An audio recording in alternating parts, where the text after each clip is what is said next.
الحمدللہ رب العالمین والصلاة والسلام علی حبیبہ محمد وآلہ وصحبہ اجمعین اما بعد فاعوذ باللہ من الشیطان الرجیم بسم اللہ الرحمن الرحیم الا ان نصر اللہ قریب اللہم سبحانک لا علم لنا الا ما علمتنا انک انت العلیم الحکیم مولایا صلی وسلم دائما ابدا علی حبیبک من زانت بالیسر معزز سامعین کرام السلام علیکم ورحمۃ اللہ وبرکاتہ۔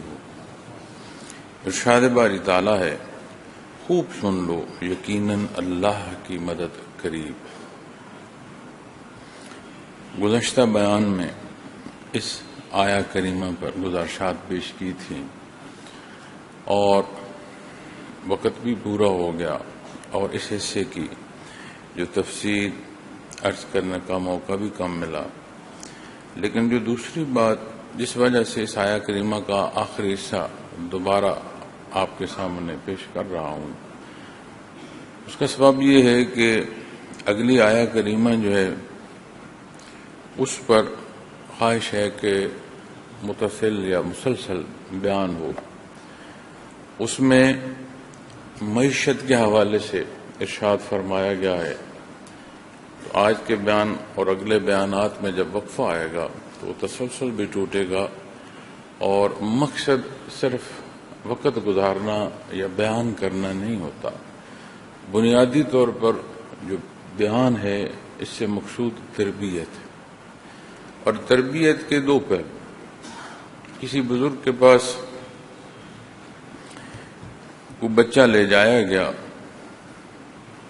کہ حضرت یہ گڑ بہت کھاتا ہے، اسے منع فرمائیں۔ وہ خاموش رہے، انہوں نے کہا، اصرار کیا، انہوں نے کہا کل بات کریں۔ اب گڑ ایسی شے ہے کہ میٹھی تو ہے، صحت افزا بھی بہت ہے۔ اب چینی میٹھی ہے لیکن صحت افزا نہیں ہے، اس کے اثرات مضر صحت زیادہ ہیں۔ لیکن جب یہی مٹھاس گڑ کی صورت میں ہوتی ہے تو پھر طب میں اس پر جو گفتگو ہے وہ اور ہے۔ تو دوسرے دن بچے کو انہوں نے سمجھایا کہ میرا بیٹا زیادہ میٹھا جو ہے صحیح نہیں ہے، جو بھی جس انداز سے بھی انہوں نے سمجھا۔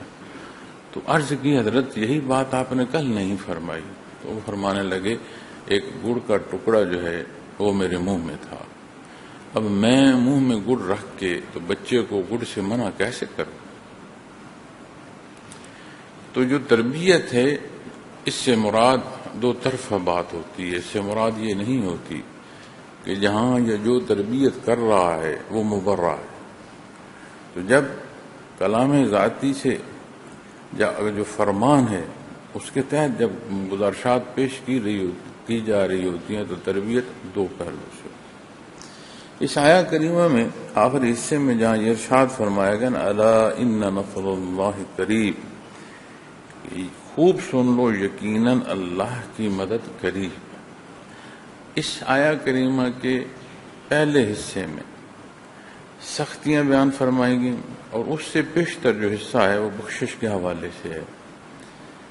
اور اس ساری آیا کریمہ کو اگر ایک اور پہلو سے دیکھیں، ایک مسافر کے سفر کا حال ہے۔ اب اس کیفیت کو مفلسی کہا جاتا ہے، مسافر کو۔ مفلسی غریبی جو ہے، یہ مفلسی جب لفظ استعمال ہوتا ہے تو اس کی نسبت مسافر کے ساتھ ہوتی ہے۔ قرآن کریم میں جہاں والدین عزیز و اقارب کی بات فرمائی گئی ہے، وہیں مسافر کے ساتھ بھی، قیدی کی اگر بات فرمائی گئی ہے تو مسافر کی بات بھی فرمائی گئی ہے، کیونکہ جو جس حیثیت کا بھی ہوتا ہے، جہاں وہ رہتا ہے وہاں رہتے ہوئے اس کی استعداد کار اور ہوتی ہے، مسافت پر ہوتا ہے پھر معاملہ اور ہوتا ہے۔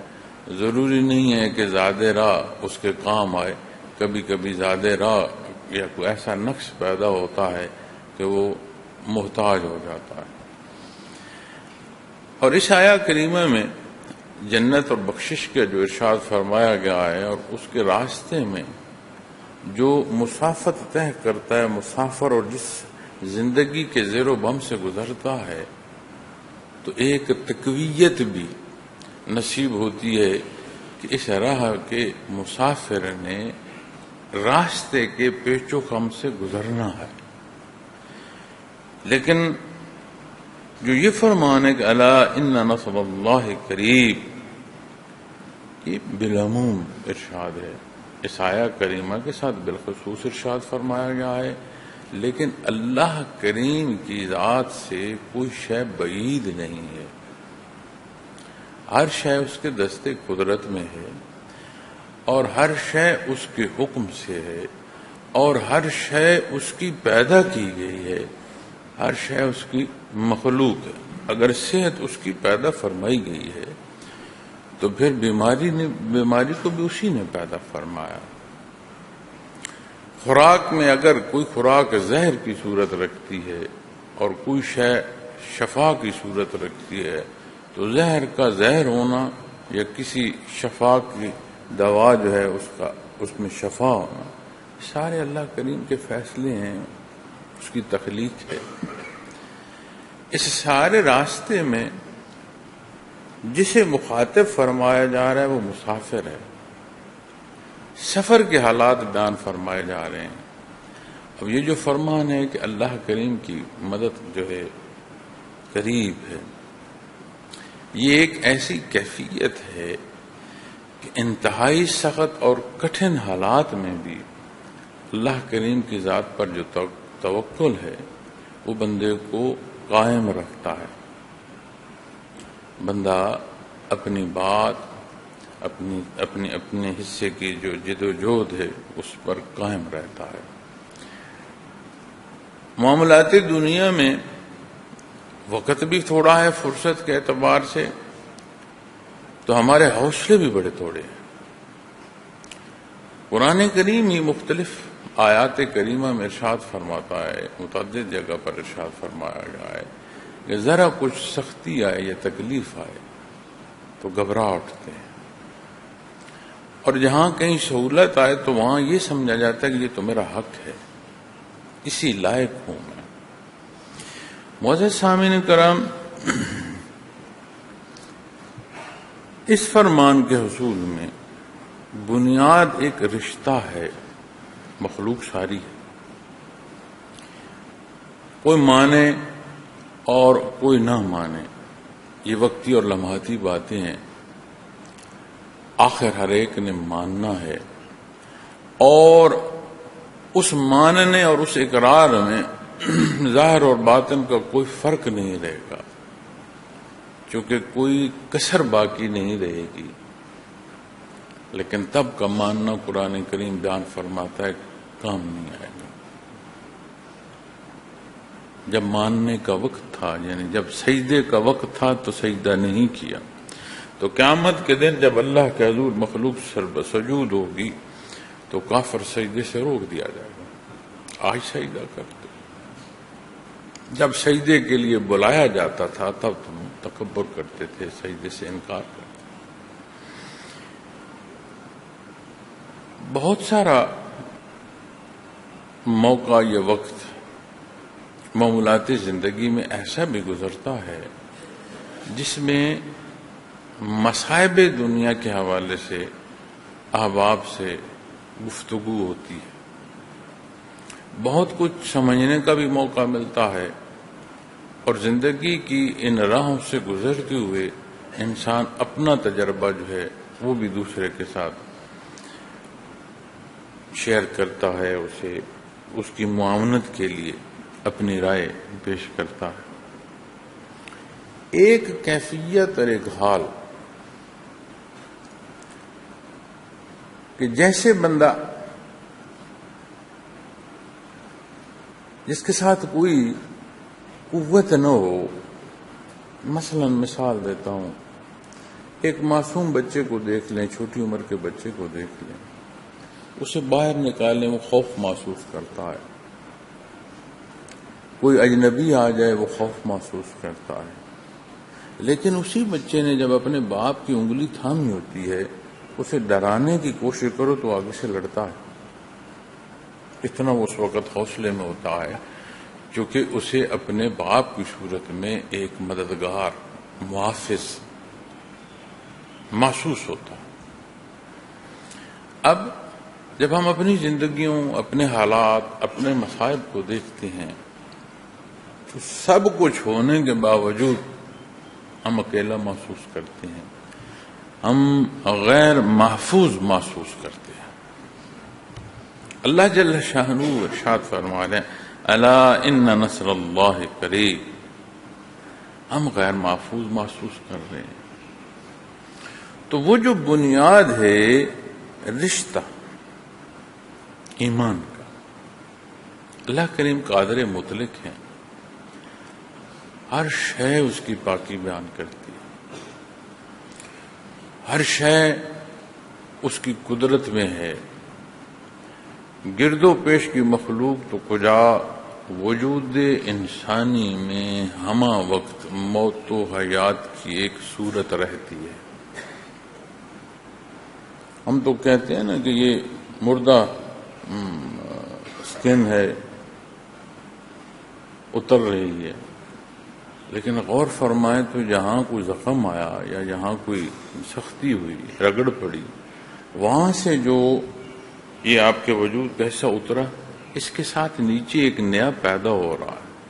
تو یہ دیکھتی آنکھوں ہے، لیکن اگر باریک جائزہ لیا جائے اور سائنسی آلات کی مدد لی جائے تو سمجھ آتی ہے کہ موت و حیات کا سلسلہ مسلسل وجود انسانی میں جاری ہے. جو اپنی انا یا اپنی ذات کا دعویٰ کر رہا ہے، اس کے وجود کی وہ قوت کہ جس قوت کو استعمال کرتے ہوئے انکار کر رہا ہے، وہ بھی اللہ کی دی ہوئی ہے. اگر اللہ کریم نہ چاہیں تو وہ انکار قابل نہیں ہو سکتا.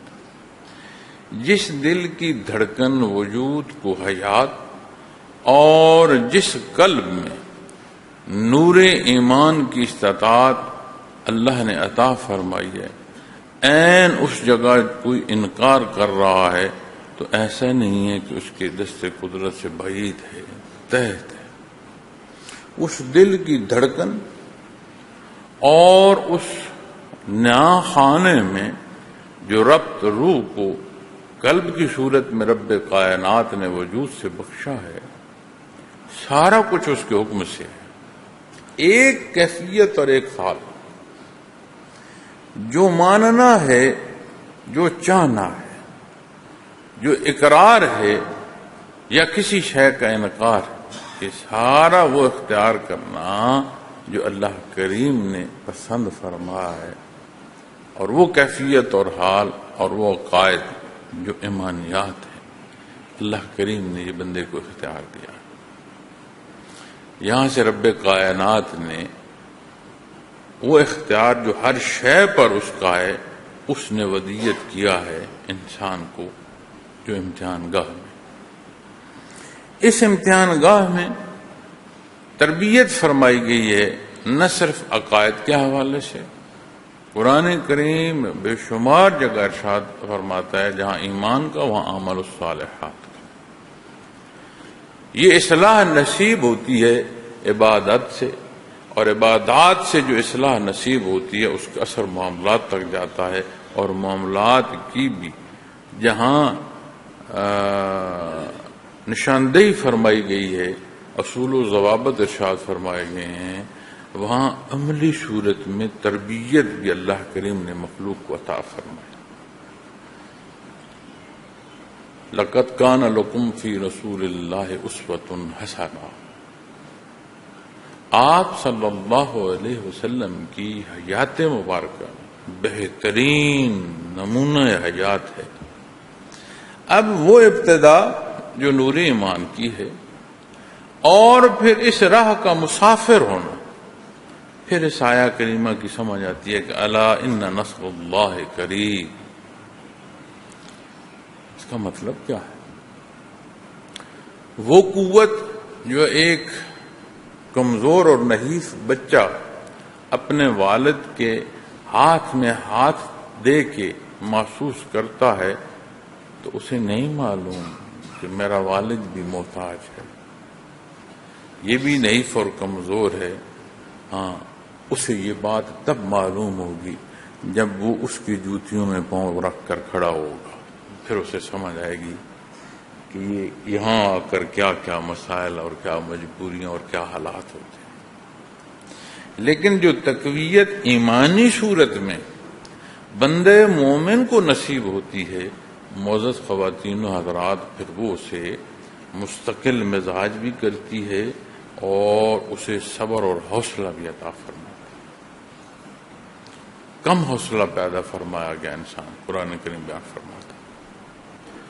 اس سے مراد یہ نہیں ہے کہ یہ حوصلے والا نہیں ہو سکتا، فرمایا گیا کہ انسان خسارے میں ہے، لیکن اس سے مراد یہ نہیں ہے کہ خسارہ ہی اس کی منزل ہے، نہیں۔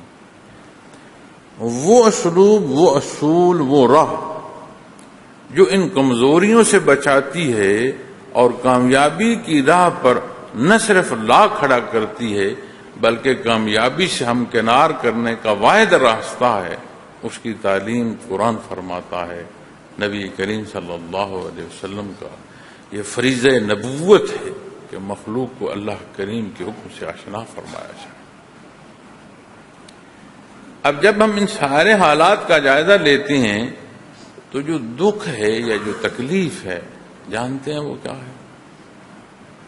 ہم مانتے ہیں لیکن ہمارا ماننا اتنا کمزور ہے کہ ہماری حالت اور صورت نہ ماننے والوں جیسی ہو گئی ہے۔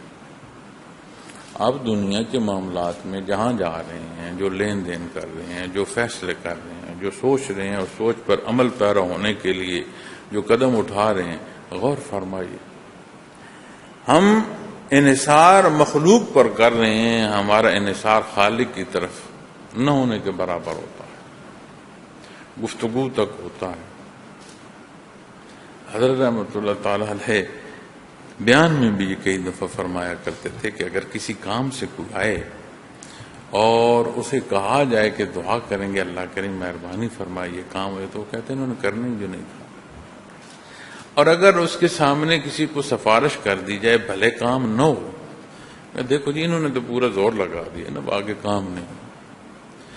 تو ہم معاملات دنیا میں جو سبب ہے نہ اس کو پورا اختیار کر رہے ہیں، اور جو اللہ جل شانہ کی ذات پر توکل ہے وہ ہمارے اعمال سے ثابت نہیں ہوتا کہ ہمارا ایمان جو ہے وہ ہمیں توکل کی کیفیت پر کھڑا کر رہا ہے۔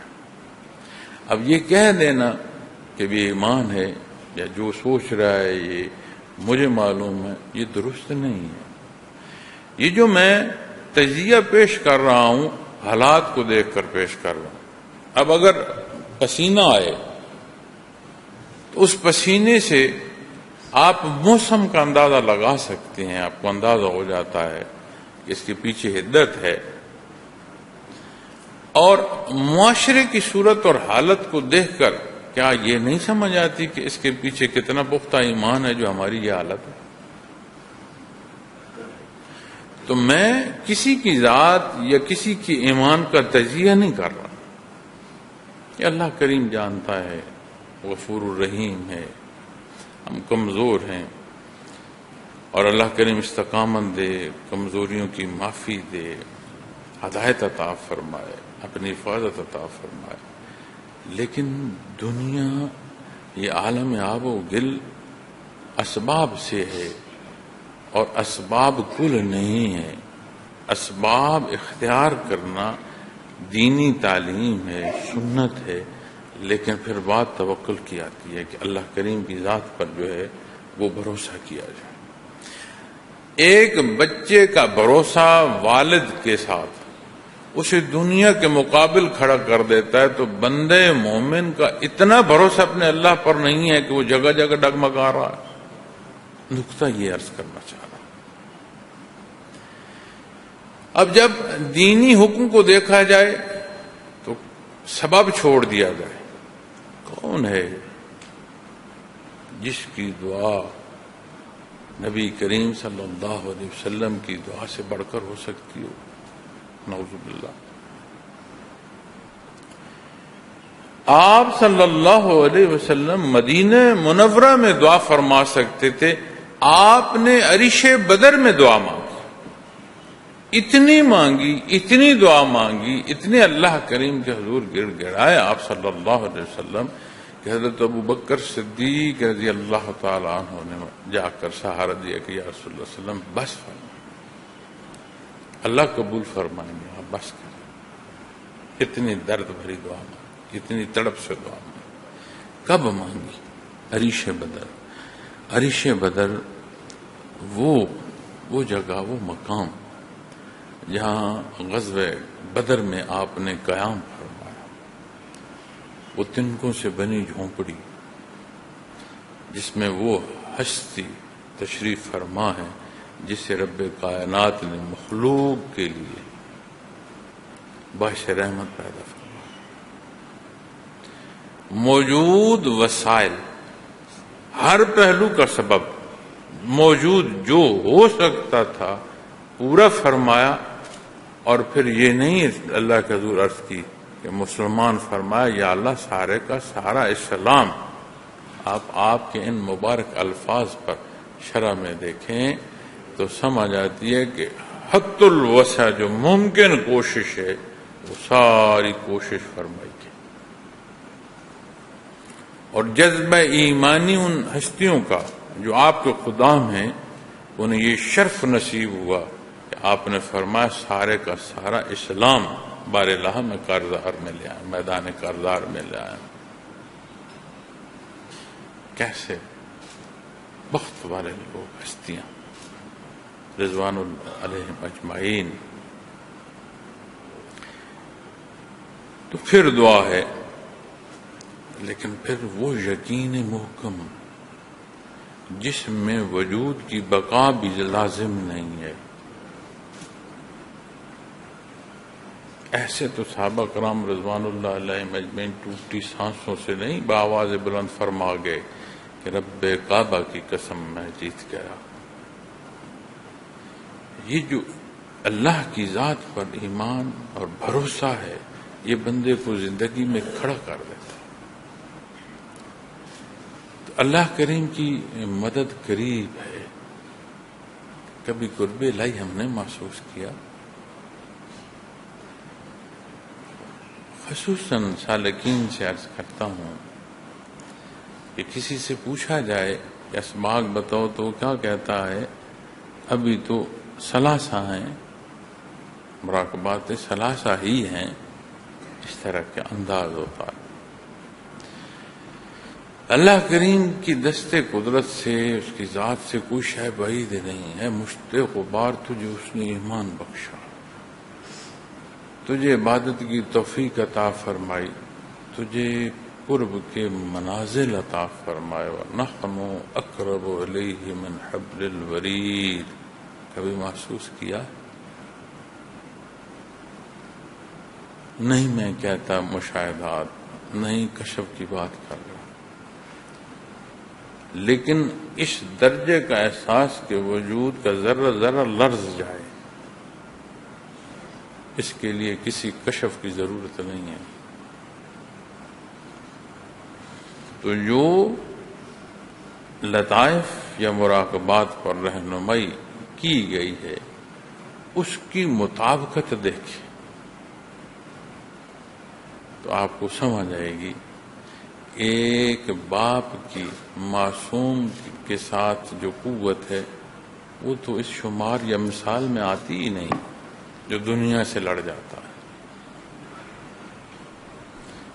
تو بندے مومن کا مضبوط کھڑا ہونا کیا ہے کہ مخلوق کے گلے پڑ جائے، جو ملے اسے گرا دے؟ نہیں، بندے مومن کا مضبوط کھڑا ہونا، دینی احکامات کے تحت کھڑا ہونا، اس کے مطابق کھڑا ہونا، اتباع محمد رسول اللہ صلی اللہ علیہ وسلم سے زندگی کا ہر پہلو مزین ہونا ہے۔ تو برموقع اسے وہ کیفیت اور وہ حکم نصیب ہوگا کہ جس کا اختیار کرنا پورے معاشرے میں بھلائی کا سبب ہوتا چلا جائے گا۔ تو صاحب ایمان سے تو ہر شے کو تقویت ہوتی ہے. چاہے جائے کہ ہماری اٹھتی نظر جو ہے اس میں خرابی ہو، بندے مومن کی نگاہ جو ہے اس کے بھی اسلوب بیان فرمائے گئے ہیں. کہاں اس نے نگاہ اٹھانی ہے اور کہاں اس کی نگاہ زمین پر جمی رہے.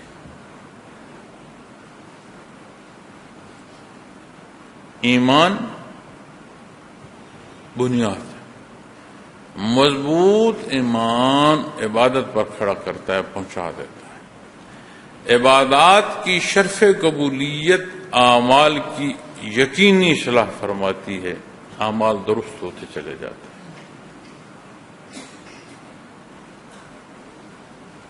دیمک، لفظ دیمک بولا جائے نا تو اللہ کی وہ مخلوق ذہن میں آتی ہے کہ بندہ سوائے اس کے اور کوئی نہیں سوچتا کہ لکڑ کھا جائے گی. اس لکڑ کا آپ کو ایسی مثالیں بھی ملیں گی اور ایسی اقسام بھی ملیں گی کہ کس موسم میں کاٹی گئی، کیسے پکائی گئی اور کیسے اسے کاریگر نے لگایا اور دیمک نے اسے صدیاں چھوا نہیں. ہم اپنی کمزوریوں اور خطاؤں کو جس کے ذمہ مرضی ڈالتے رہیں، لیکن جو بنیاد اور تعلیم دین اسلام عطا فرما رہا ہے اس کی مطابقت کبھی نہیں دیکھیں گے اپنی زندگی. وہ مطابقت دیکھو، اس گلے کی ضرورت نہیں رہے گی، مستقل مزاجی بھی نصیب ہوگی اور عمل صالح پر نصیب ہوگی. پھر یہ جو بندگی کا رشتہ ہے اس کی نزاکت بھی اپنی ہے اور اس کی مٹھاس بھی اپنی ہے. آپ صلی اللہ علیہ وسلم کے حضور صحابی حاضر ہوئے، باہر آبادی سے دہی آبادی سے آئے. آپ کے حضور سوال کیا، عرض کی کہ یا رسول اللہ صلی اللہ علیہ وسلم، کیا قیامت کے دن حساب اللہ کریم خود لیں گے؟ مراد کہ کوئی فرشتے یا اور نظام ہوگا. عرض کی کیا اللہ کریم ہمارا حساب، بندے کا حساب خود لیں گے؟ آپ نے فرمایا ہاں یقیناً. تو اس بات پر وہ مسکرائے، خوش ہوئے اور ہنستے چل دیے کہ پھر تو یا رسول اللہ صلی اللہ علیہ وسلم پریشانی کی بات ہی کوئی نہیں، وہ غفور الرحیم ہے، وہ تو معاف فرما دیں. اب دیکھو اس رشتے کی مٹھاس کو دیکھو. اور حدیث شریف میں آتا ہے کہ اللہ کریم فرماتا ہے کہ میرا بندہ جیسے مجھ سے توقع رکھے گا ویسے مجھے پائے گا. غور کیجیے گا کہ ہماری توقعات کیا ہیں تو سمجھ آئے گی کہ یہ رشتے کی مٹھاس کے پیچھے جو ہمارے اعمال ہیں ہم ان کی اصلاح نہیں کر رہے، ہم نے بنیاد ٹیڑھی رکھی ہوتی ہے. اور دکھ ہوتا ہے اور زیادہ تکلیف ہوتی ہے کہ جب جانتے بوجھتے کوئی غلطی کرتا ہے اور کس غلطی کا کسے نہیں معلوم.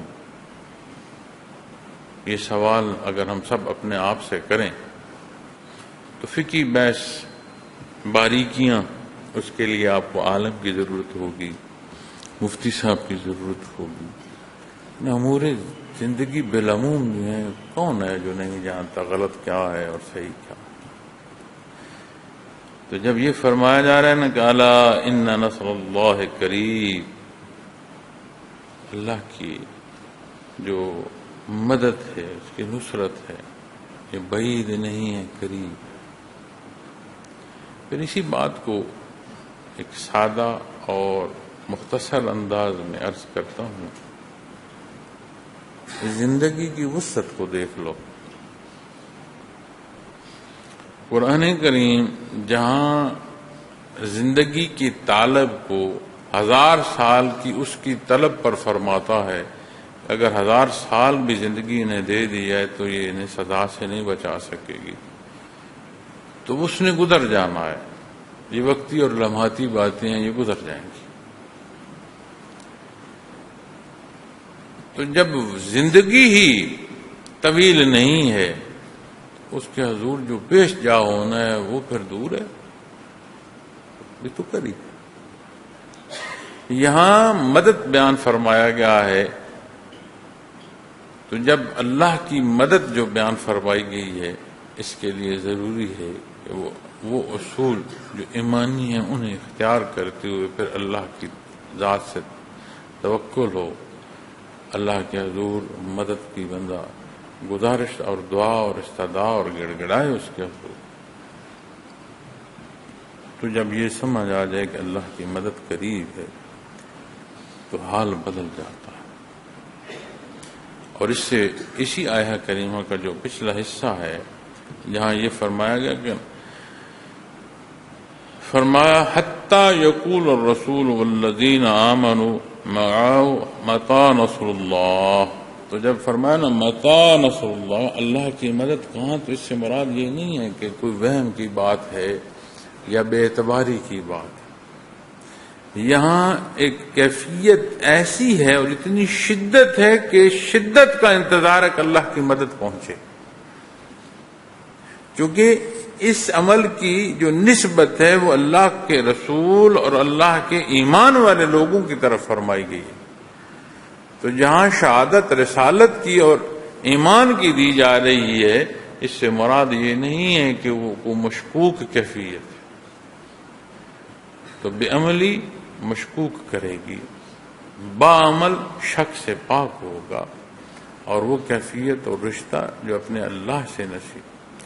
اپنی زندگی میں دیکھیے گا، ہم تو ہمیشہ گلے میں رہتے ہیں، آرام سے دھیان سے دیکھیے گا، جو کچھ اپنی کارکردگی ہے اسے بھی دیکھیے گا، جو کچھ ہے پاس اسے بھی دیکھیے گا، اور پھر جو زندگی کی یہ جو ایک سفر ہے چلتا ہے، اس زندگی کے چلاؤ میں دیکھیے گا کہاں کہاں کیا ضرورت پیش آ رہی ہے اور وہ کیسے پوری آ رہی ہے، اور اس میں اپنا کمال دیکھنا کہ تمہارا اور میرا اس میں کمال ہے کیا۔ کتنی ہی مثالیں ایسی ملیں گی کہ آپ نے کچھ چاہا وہ آپ کو مل گیا۔ اس میں بات کمال ذات کی نہیں ہے، اس میں بات عطا کی ہے اور ذات باری تعالیٰ کی ہے۔ اللہ کریم یہ نفاقتیں سمجھنے کی توفیق عطا فرمائے۔ ہم کمزور ہیں، خطا کار ہیں، اللہ ہمیں معاف فرمائے، نیکی کی توفیق عطا فرمائے، اور یہ رشتہ اور رشتے کی یہ چاشنی کہ اپنے اللہ کا قرب محسوس ہو، اور یہ کیفیت اور ایمان ہمیں نہ صرف دار دنیا بلکہ حفاظت الہیہ نصیب ہو، جو یہاں سے برزخ منتقل ہوتے ہوئے یہ کیفیت اور حال اور یہ ایمان ساتھ جائے، روز معاشر اس کے حضور اس کے کرم اور احسان سے اس کے حضور سرخرو ہونا نصیب ہو، اس کی معافی اور رحمت نصیب ہو۔ وآخر دعوانا الحمد للہ رب العالمین۔